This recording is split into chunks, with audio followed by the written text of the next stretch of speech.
So we're about to jump into a meeting. It's a Friday when we are filming this. Not sure what day you're gonna watch it, but it's a Friday, and Fridays are a good day for us as a team to wrap up the week, to wrap up our to-do list, to check in with clients and potential clients and whatever meetings we would have had during the course of the week, because we work in a co-working space, so sometimes we're not really sitting together. For instance, Ofenze, who's filming this, likes to sit outside, and that's absolutely okay. But on a Friday, we just try to come together as a team, touch base, see what's missing, see what deadlines are almost not met or need to be met, just so that we can enjoy the weekend, and there's nothing that should have been done this week that still hasn't been done. So Friday we try to just nip it in the bud and make sure that everything that needs to be done is done. So yeah, so we're about to jump into a meeting. Hope you enjoy this video. But it's important to have someone who's dedicated on the project that side, because if you don't have anyone, you guys are here, it's going to be unsustainable. So I just want to know. Yes. Sustainability. Because there's no use us sitting here wasting our time talking about something. That is important, because what if something goes wrong? It's not like we're gonna fly there and go fix the problem and then come back. Well, it's a 3-hour drive. Limpopo's not that far. I know, but it's a 3-hour drive. It's not going from here to Central. True, exactly. So you say we need to have someone on the ground, basically helping us, who's more responsible. Yes, someone who's willing to, and someone who shares your vision as well. That's very important. Because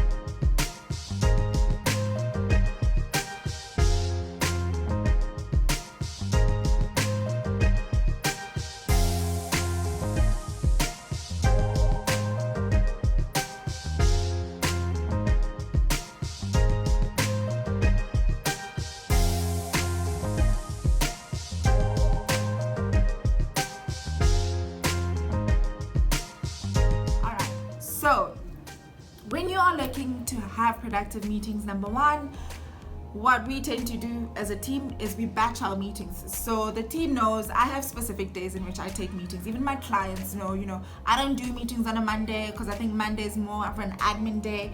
I don't do meetings on a Wednesday because Wednesday is like midweek, and we tend to catch up with a lot of stuff.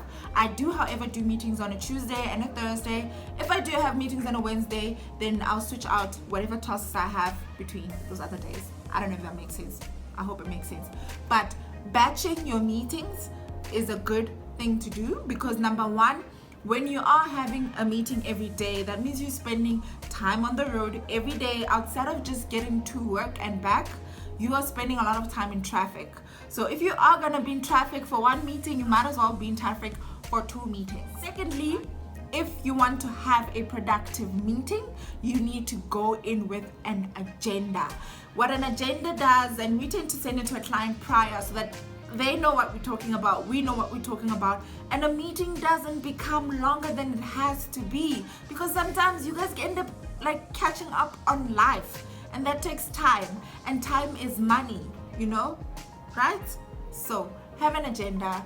It will free you so much. It will allow you to have productive meetings because you know what you're talking about, you know what the objective is. By the time you leave, you know that you have everything that you need to know and that everyone is on the same page. Number 3, take minutes. Now, you can take minutes yourself, or you can go with someone as part of your team to take minutes at the meeting so that you are fully present, having conversations with the client. Taking minutes allows you to make sure that you've captured everything that has been spoken. You're not trying to remember details from the top of your head. It also means that your team knows what the meeting was about. There's a full brief on what took place.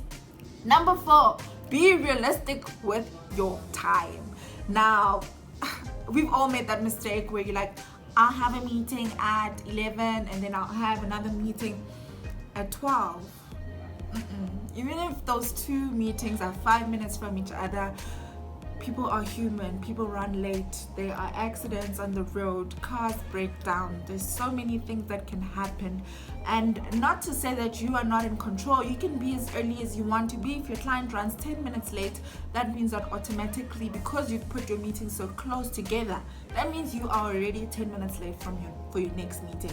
So try and be realistic with your time. Not to say that you have a meeting at 9 and your next one is at 12 and you're just gonna live your best life for 3 hours at that meeting, but maybe I'd like to give a meeting 2 hours. Right, the meeting itself might only be an hour, but there's me getting there, there's me leaving and making sure that I'm in time for the next meeting. So give yourself time. Right, that's it from us for this episode. I hope that you found some useful tips, and I hope that you become more productive, not only in your meetings but in life as well. Thank you so much for watching. Remember to follow us on social media. It's at Leora Media across all social media platforms. And remember to hit the subscribe button. Now, we could curate these videos a little bit more and, give you guys like studio work, but that's not realistic, and that's not consistent, and that's not, the approach that we want to go about this. We are a startup company, and we want to show the truth of what being a startup company means, and we want to take you on this journey. So do join us. Thank you so much.